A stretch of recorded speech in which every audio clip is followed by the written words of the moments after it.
Please माफी चाहेंगे, बाकी बाकी किस चीज की माफी है कि माफी दे ही दो क्योंकि तो स्टूडेंट हो, थान जान देनी पड़ेगी, थार कोई ऑप्शन को नहीं। आ जाओ आ जाओ, हम शुरू करने जा रहे हैं वर्ल्ड जियोग्राफी, विश्व भूगोल, वर्ल्ड जियोग्राफी। वाह क्या टॉपिक है भाई साहब, इंग्लिश में इसे बोलते हैं वर्ल्ड जियोग्राफी, GEOGRAPHY।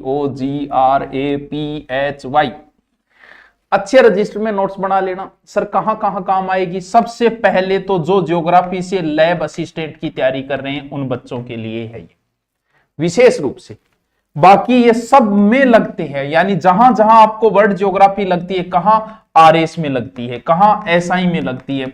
ज्योग्राफी जो फर्स्ट ग्रेड से तैयारी कर रहा है उसके भी लगते हैं, ग्रेड सेकंड से कर रहा है उसके भी लगती है, रीट में भी लगती है, और पुलिस वगैरह इनका कहना है क्या, उन सब में तो लगती है। यानी हम आज टॉपिक कर रहे हैं वर्ल्ड ज्योग्राफी, और नोट्स जो है वो मैं आपको टेलीग्राम पे डालते जाऊंगा। अगर साथ साथ में आप बना रहे हो तो भाई जी सुनने पर ही सुहागो है। तो सबसे पहला टॉपिक है पृथ्वी की आंतरिक संरचना, पृथ्वी की आंतरिक संरचना, आंतरिक संरचना। सबको दिख रहा है ना अच्छे से? चलते ये बताओ कि सब दिख रहा है, कमेंट करके बताओ।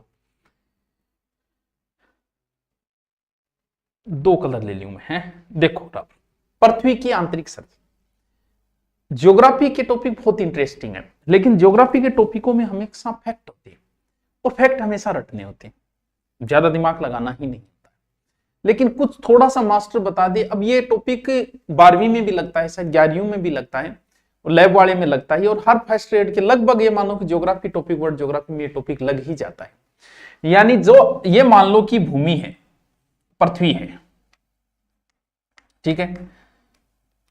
अब आपा पृथ्वी ज्यादा ज्यादा खड्डो खोदी होगी 4 फुट, या मान लो कि कोई कुंड खोद ली होगी, या मान लो कोई कुई खोद ली होगी, कितनी कुंडी 20 foot 30 foot 100 foot 150 foot 200 foot 300 foot. लेकिन भाई जी किलोमीटर में आ तो किलोमीटरों में कैसी है? क्या जैसी ऊपर है वैसी है, या बदलती जाती है, बदलती जाती है, या बदलती जाती है? बस पृथ्वी के अंदर क्या है, आंतरिक चीजें क्या है, यहां से 6000 किलोमीटर नीचे क्या है, 3000 किलोमीटर पर क्या है, बस वही आंतरिक संरचना है। तो भाई 3000 किलोमीटर पर कौन जा गया होगा थे बताओ? भाई की हिम्मत है, क्यों? क्योंकि नीचे जाऊंगा जो तापमान बढ़ तो जागो, तापमान भी तो बढ़ेगा, तो फिर अंदर कौन जाएगा? तो हमें कुछ प्राकृतिक साधन मिले जिनसे हमने पता किया, जैसे नीचे से ज्वालामुखी से लावा बाहर आ रहा है, उससे पता किया भाई साहब इसमें कुछ है। भूकंप की तरंगों पे अध्ययन करके हमने किया। तो बहुत सारे कारण हैं। अब अलग अलग कारण है कि पृथ्वी के अंदर क्या क्या है।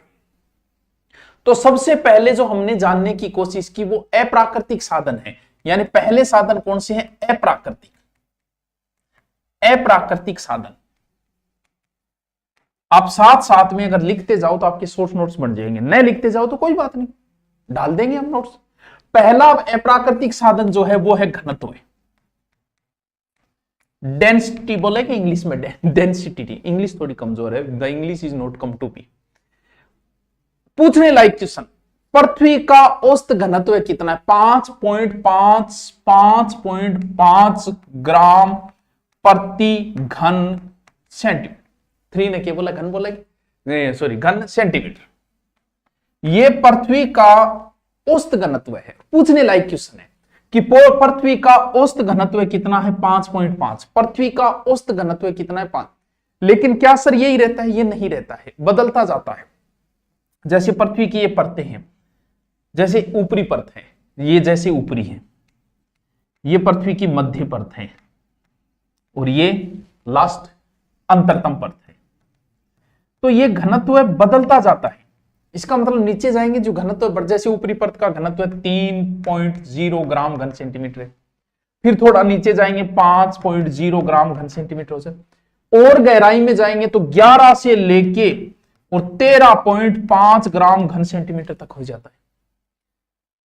यानी पृथ्वी का औसत घनत्व है 5.5। आराम से याद रह जाएगा, साथ साथ में शॉर्ट्स में उतारो तो भाई साहब बहुत ही अच्छा, सुनने पर सुहाग हो जाओगे, निहाली हो जाओगे। पृथ्वी का औसत घनत्व है 5.5 ग्राम घन सेंटीमीटर। ये याद रखो तो अच्छी बात है, न रखो तो भी कोई बात नहीं। लास्ट गहराई तक घनत्व कितना चला जाता है? 13.5 तक। पृथ्वी का औसत घनत्व कितना है? 5.5। याद रखने वाली चीज है।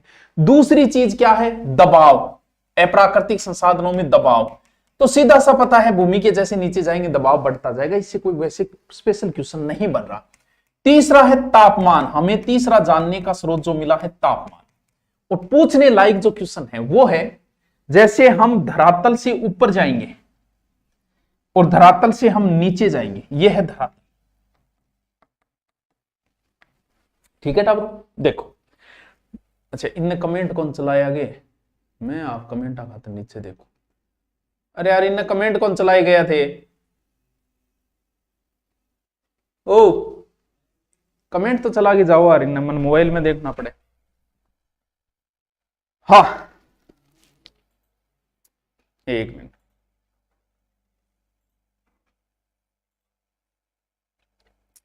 आयो,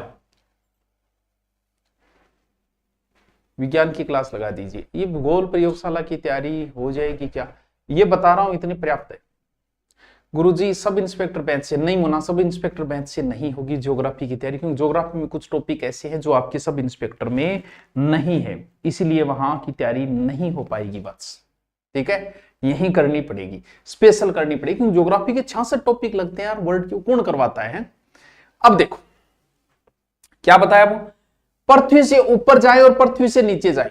अगर पृथ्वी से ऊपर जाए तो तापमान घटता है, 165 मीटर पे 1 डिग्री सेंटीग्रेड घट जाता है। लेकिन नीचे जाएंगे तो तापमान बढ़ता है। तो यार की साइलेंट को नहीं, तापमान बढ़ता है, यानी 32 नीचे जाएंगे किलोमीटर पर 1 डिग्री सेंटीग्रेड।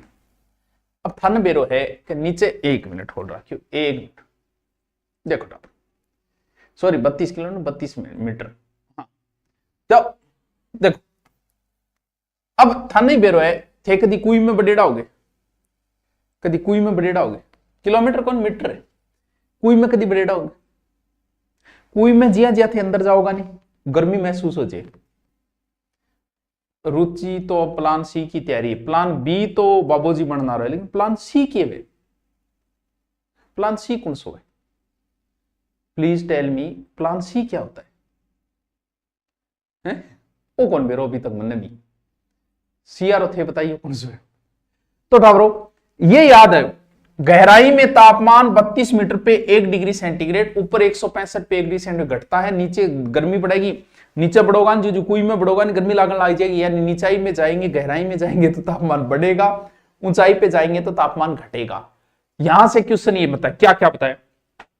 पृथ्वी के जानने का स्रोत है, पहला स्रोत है घनत्व है, बस इतना ही याद करना है। पृथ्वी का औसत घनत्व 5.5 ग्राम, गुरुजी याद हो गया। इसके बाद में तापमान, ये 2 स्रोत है पृथ्वी को जानने की। अब दूसरा जो है वो ये क्या दिया सिद्धांत, वो एक सिद्धांत दिया ग्रहणों परिकल्पना संकल्पना सिद्धांत, सॉरी पृथ्वी वैज्ञानिक सिद्धांत। तो वैज्ञानिक सिद्धांत हमें रटने हैं, इसीलिए मैं एक बार नहीं बताया, क्योंकि अब भी मैं रटना वाली चीज बता दूंगा तो थे बोर हो जाओगा, यो का गुरुजी यो कहीं करियो, तो याद ही को नहीं हो रही हो, तो वो सिद्धांत में बाद में बताऊं। इससे पहले एक वैज्ञानिक है एडवर्ड स्वेस। कौन? स्वेस, एडवर्ड स्वेस के नाम है एडवर्ड स्वेस। इसने पृथ्वी को रासायनिक क्रिया के आधार पर, संगठन के आधार पर पृथ्वी को 3 भागों में बांटा। यानी स्वेस ने रासायनिक आधार पर,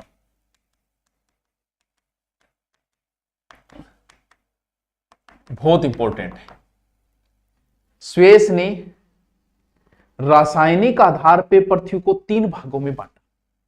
ठीक है, कौन कौन सा भाग? आप पूरी पृथ्वी नहीं बना ली मैं, ये पृथ्वी है, ये 3 भाग बांटे उसने। पहली भाग सबको पता है सियाल, सियाल के नीचे कौन है? सीमा, सीमा के नीचे कौन है? निफे। अच्छा, सै से स्वेस, सै से सियाल, यानी स्वेस ने क्या बांटा? सियाल, सीमा और निफे, 3 भागों में पृथ्वी को बांटा। स्वेस ने किस आधार पे बांटा? सियाल, सीमा और निफे, 3 भागों में पृथ्वी को बांटा। सियाल, सीमा, निफे, सियाल, एक मिनट क्यों हो, अरे क्यों हो रहे हो,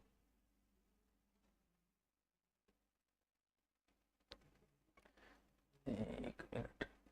सियाल, सीमा, निफे। से स्वेस ने किस आधार पे बांटा, सियाल, सीमा और निफे के आधार पे 3 भागों में बांटा। अब इसको इंग्लिश में लिखते ही लगभग चीज समझ में आ जाती है। कैसे आती है, क्योंकि सियाल को इंग्लिश में कैसे लिखेंगे, देखो सियाल को इंग्लिश में लिखेंगे सियाल, सी आल। सीमा को इंग्लिश में कैसे लिखेंगे, SIMA। निफे को इंग्लिश में कैसे लिखेंगे, NIFE। आप ऐसे ही बना लो ताकि समझ में आ जाए सारी चीज। स्वेस ने पूरी पृथ्वी को रासायनिक संगठन किया, ये रासायनिक तो है, हाइड्रोजन, हीलियम, लिथियम, बेरियम, ये सब रासायनिक, यानी इनके आधार पे पूरी पृथ्वी को 3 भागों में उसने बांटा। पहला सियाल, फिर सीमा, फिर निफे। अब देखो इसमें नाम से लगभग आपका पता चल जाता है क्या, सियाल में SI और AL है, यानी इसमें सिलिका और एल्यूमिनियम है, अलग से लिखने की जरूरत नहीं है, लिखो तो लिख लो। इसकी रचना जो हुई है वो ग्रेनाइट चट्टानों से हुई है, ये ध्यान रखने वाली चीज है, क्योंकि आपके लेवल पे ये थोड़ी पूछेगा सियाल में क्या है, सबको पता है सियाल है सिलिका और एल्यूमिनियम बस। दूसरी है सीमा, सीमा में बेसाल्ट आगन्य चट्टानों से बना है, ये बेसाल्ट चट्टानों से,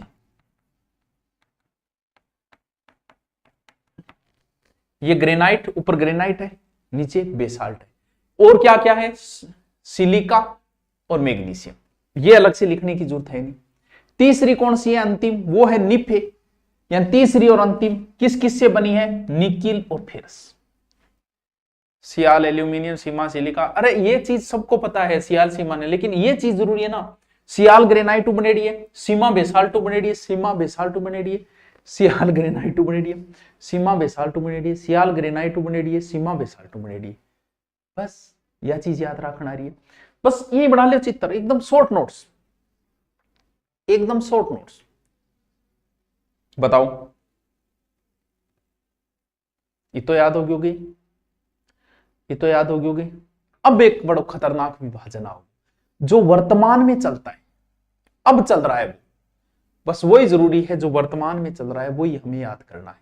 देखो, लाम लाम कलो गुरु जी, लाम लाम राम राम विद्याड़ भगवान जीव दे रखिए, क्या भी करो, अरे अच्छा बड़ा काम करो रे। हाँ, अगलो बताऊं, बिहाइंड माई एमिगेशन, अगलो बताऊं, देखो तो बताऊं, नया मत जो है उसमें पृथ्वी को 3 भागों में बांटा है, और वही सबसे इंपॉर्टेंट है, और वही एग्जाम के लायक है, जहां से आपको प्रश्न पुटअप होता है वो यही से होता है।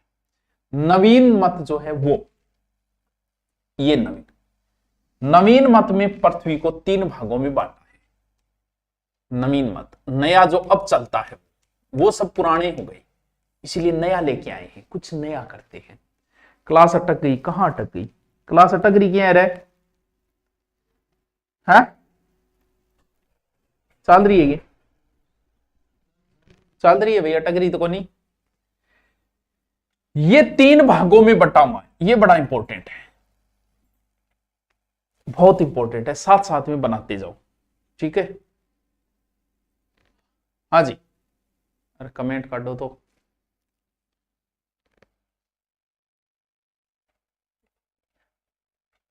चौधरी क्या कह रहे हैं, नेटवर्क प्रॉब्लम है भाई, लिखो तो।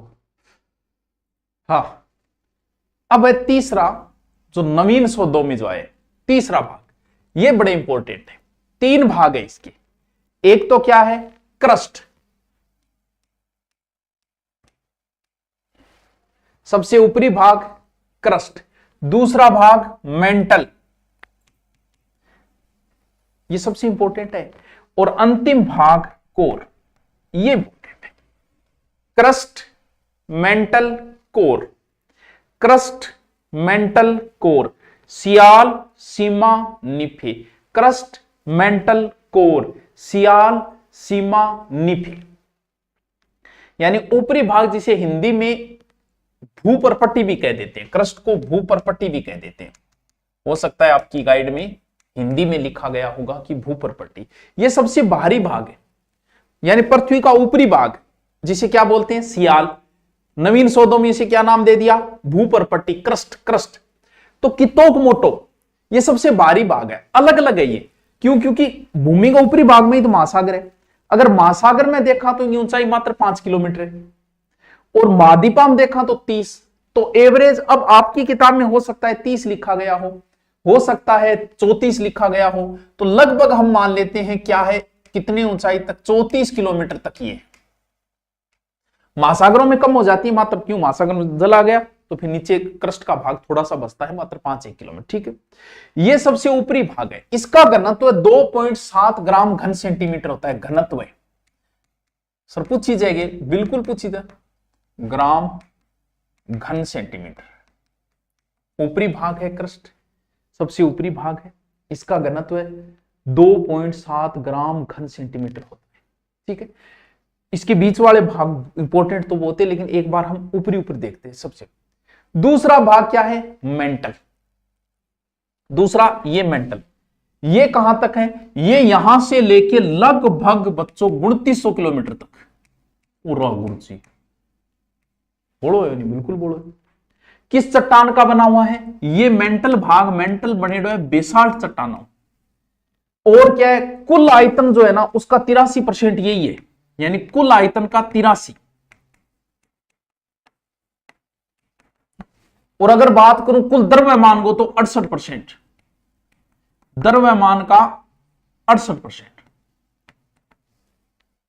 क्रस्ट, फिर मेंटल, फिर core. Crust, mantle, core, crust, mantle, core. तीसरा भाग कौन सा है, कोर। ये किससे बना होता है, ये निकिल और फेरस, लोहा ज्यादा होता है, यानी निकिल प्लस Fe से बना है ये। अंतिम भाग है लास्ट, घनत्व है। घनत्व लास्ट कहां तक चला जाता है, घनत्व लास्ट चले जाए कि तो 13 ग्राम घन सेंटीमीटर, ग्राम प्रति घन सेंटीमीटर। कुल आयतन का कितना है ये, कुल आयतन का 16%। ये वैसे तो रट्टा मारना है, लेकिन इजी भी है अगर 2-3 बार इनको चित्र बनाओगे करोगे तो। अब समझ सर, ये कोर कितनी का है, कोर बहुत है, 2900 से लेके अलग अलग। इनको इसी प्रकार से बनाना ताकि आपके एग्जाम में याद रह जाए, आपको चित्र ही देखना पड़े ओनली, इसलिए मैंने इसको चित्र के रूप में बनाया, वैसे नहीं समझाया। यानी 2900 से लेके और कितनी गहराई, लास्ट अपन बेरो चालियो का पृथ्वी 6371 किलोमीटर तक है, यानी पृथ्वी डाबरो इतनी गहरी है 6371। क्रस्ट, मेंटल, कोर, यहां तक तो ठीक है बस, लेकिन एग्जामिनर तो एग्जामिनर है भाई साहब, उसका काम है सिर्फ आपको फंसाना, आपको फेल करना। मेंटल यहां लिख देता हूं, क्रस्ट, मेंटल और कोर, उसका काम ही आपको फंसाना है। इसके बीच में घनत्व का चेंजिंग आता है, जैसे ऊपरी क्रस्ट है और निचली क्रस्ट है, यहां बीच में एक अचानक घनत्व का चेंजिंग आ जाता है। ये बीच, पृथ्वी के एक बीच में एक पट्टी और हो जाती है, यानी ऊपरी क्रस्ट और निचली क्रस्ट, इनके बीच में एक भाग आता है जिसे बोलते हैं अलग करने वाला भाग, असंबद्धता। कौन सा, कोनराड असमानता, कोनराड असमानता। सर ये क्या है, बस यही तो मैन है, कोनराड असमानता।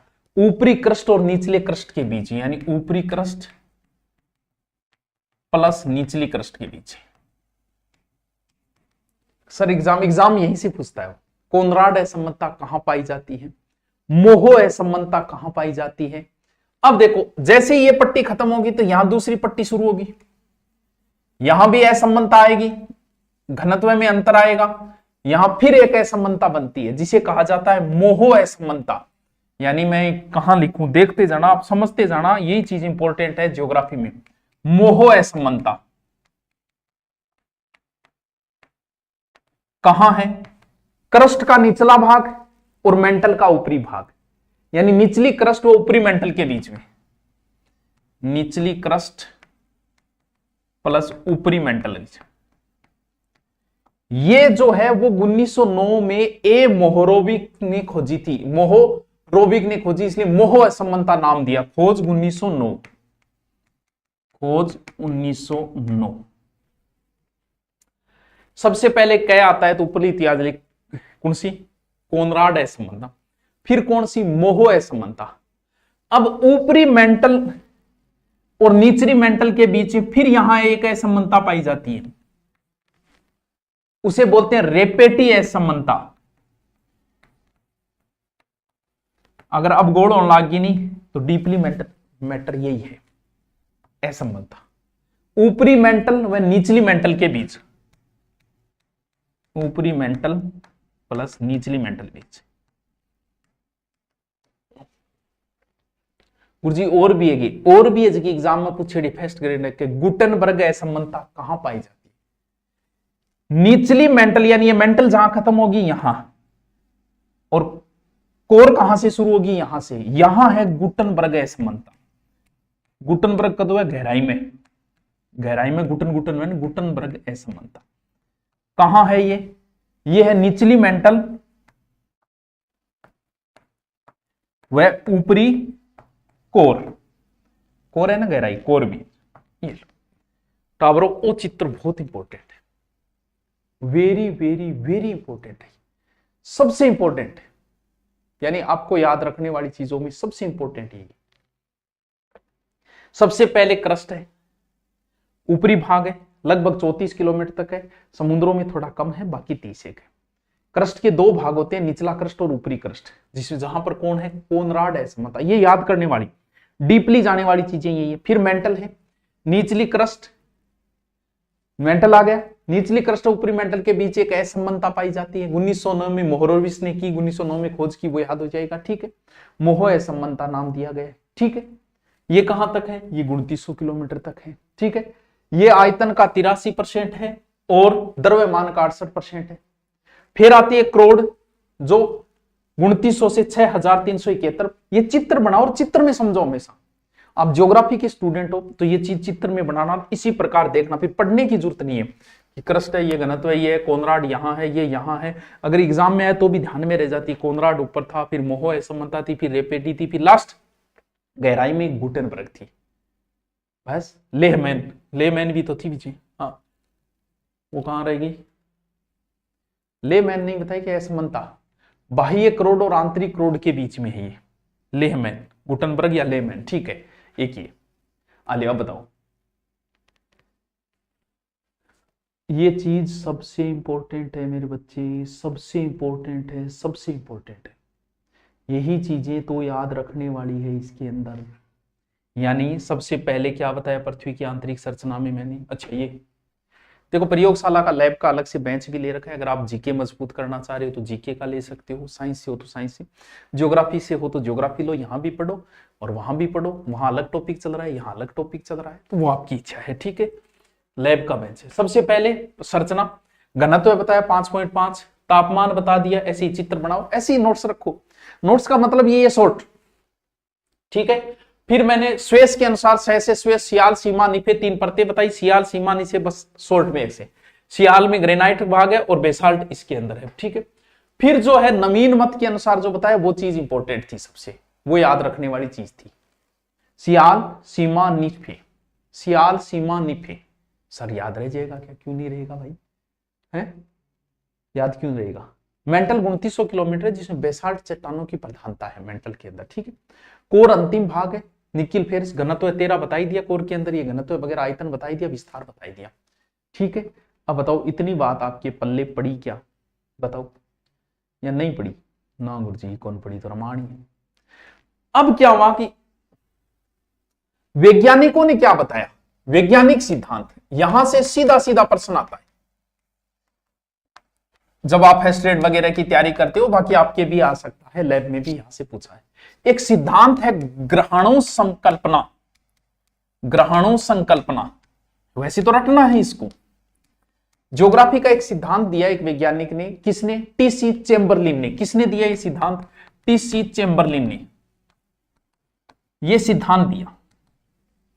इसने क्या किया, पृथ्वी का निर्माण ठोस ग्रहणों से हुआ है। इसलिए पृथ्वी का अंतरतम भाग क्या है? इसने कहा कि पृथ्वी का आंतरिक भाग ठोस है। भाग क्या है? ठोस। ये एग्जाम में पूछा जा चुका है। दो प्रश्न बनते, एक तो ग्रहणों संकल्पना किसने दी? टीसी चैम्बरलिन ने। दूसरा सिद्धांत क्या कि ग्रहणों संकल्पना के अनुसार पृथ्वी का आंतरिक भाग कैसा है? पृथ्वी का आंतरिक भाग ठोस है। दूसरा एक वैज्ञानिक आया जिसने जौहरीय संकल्पना दी। क्या दी? जौहरीय संकल्पना। जौहरीय संकल्पना किसने दी? जेम्स जीन ने। James gene. तो याद रह जाएगा कि जैसे जेम्स जैसे जौहरीय। इसने कहा कि पृथ्वी का आंतरिक भाग क्या है? द्रव है। आंतरिक भाग क्या है? द्रव है। ठीक है। फिर एक तीसरा सिद्धांत है निहारिका सिद्धांत। निहारिका सिद्धांत ये किसने दिया? ये लाप्लास ने दिया। लाप्लास का निहारिका सिद्धांत बड़े इंपॉर्टेंट है। इसने कहा कि पृथ्वी का आंतरिक भाग कैसा है? गैसीय है। अरे वैज्ञानिकों थे एक जगह बैठ जाओ, मानने क्यों परेशान करो। ओके, ठोस है, ग्रह ठोस है, यह याद रखियो। ज्वार गैस, ओके, आंतरिक भाग की द्रव है। और निहारिका के कई गैस थे, तीनों एक जगह बैठ के बता दो, एक का ठोस है, एक का गैस है, एक का द्रव। कोई सिद्धांत पे नहीं पहुंच पाए हम। यानी वैज्ञानिकों ने ये एग्जाम में बहुत पूछे कि निहारिका सिद्धांत किसने दिया? लाप्लास ने। ज्वारीय संकल्पना किसने दिया? जेम्स जीन ने दिया। वो एक सिद्धांत और कौन सा है? ये ग्रहणों संकल्पना।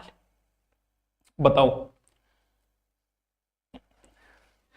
यानी पृथ्वी की जानने की पहला स्रोत हमने घनत्व वगैरह देखा, फिर वैज्ञानिकों की बातें देखी, कोई कह रहा है ठोस, कोई कह रहा है द्रव, कोई किस, तीनों याद रखना। फिर हमने क्या, एडवर्ड स्वेस ने क्या बांटा? सियाल, सीमा, निफे, तीन भागों में बांटा। ठीक है, सियाल, सीमा और निफे। बताओ क्या याद नहीं हुआ आपकी? फिर तीसरा भाग होता क्रस्ट, मेंटल कोर। अब एक चीज और, ये पूरी पृथ्वी है। यहां से कई बार प्रश्न आ जाता है कि पूरी पृथ्वी में सर्वाधिक क्या है? पृथ्वी पे तो ध्यान रहे, पृथ्वी पे सर्वाधिक ऑक्सीजन है। भूमि पर, भूमि में भी, मिट्टी में भी सर्वाधिक क्या है? एक नंबर पे है ऑक्सीजन। ये अच्छा प्रश्न है, पूछने लायक प्रश्न है कि पृथ्वी के भूपटल पे सर्वाधिक ऑक्सीजन है, कितनी परसेंट है? लगभग 46.60%। पूछने लायक क्वेश्चन है। मिट्टी तो 2 नंबर है, सिलिकॉन। 2 नंबर क्या है? सिलिकॉन। क्या? 27.72। सिलिकॉन कितना? 27.72%। 2 नंबर पे पृथ्वी के भूपटल में सर्वाधिक सिलिकॉन है। 3 नंबर पे है एल्यूमिनियम। एल्यूमिनियम ये पूछा जा चुका है। 8.13। पृथ्वी पे सर्वाधिक क्या है? ऑक्सीजन। 2 नंबर पे क्या है? सिलिकॉन। सबके ध्यान में सिलिकॉन रहता है। और 4 नंबर पे देखें तो है लोहा। कितने परसेंट? 5%। ये पृथ्वी का भाग है। पूरी पृथ्वी में सर्वाधिक ऑक्सीजन है 46%। 2 नंबर पे सिलिकॉन है, 3 नंबर पे एल्यूमिनियम, 4 नंबर पे लोहा है। बताओ क्या याद नहीं हुआ? ये पूछे जा चुके हैं, इनका क्रम भी पूछा जा चुका है। अब बताओ क्या समझ में नहीं आया मेरे दोस्त? क्या समझ में? बताओ बताओ। पृथ्वी की संरचना जानने की कुछ स्रोत बताए, घनत्व बताया, दबाव बताया, तापमान बताया, वैज्ञानिकों के बताया, ऐसे दिमाग में फिर सियाल, सीमा, निफे बताया, फिर क्रस्ट, मेंटल कोर बताया, और फिर पृथ्वी का ये सर्वाइव। ये पृथ्वी की आंतरिक संरचना थी। फुल डिटेल से हो गया। इसके अलावा आपको ज्यादा कुछ देखने की अब जरूरत नहीं है। एक टॉपिक अपना, एक दिन में एक टॉपिक करेंगे ज्योग्राफी के। 30 से 35 टॉपिक हम लगभग 50 दिन में करेंगे। हो सकता है कभी गैप भी आ जाए। अब कैसा लगा आपको? ये रोज याद करा दिया करो, नीचे कमेंट कर दिया करो कि सर पीडीएफ डालो। पीडीएफ आपको मिल जाएगी। Okay, thank you.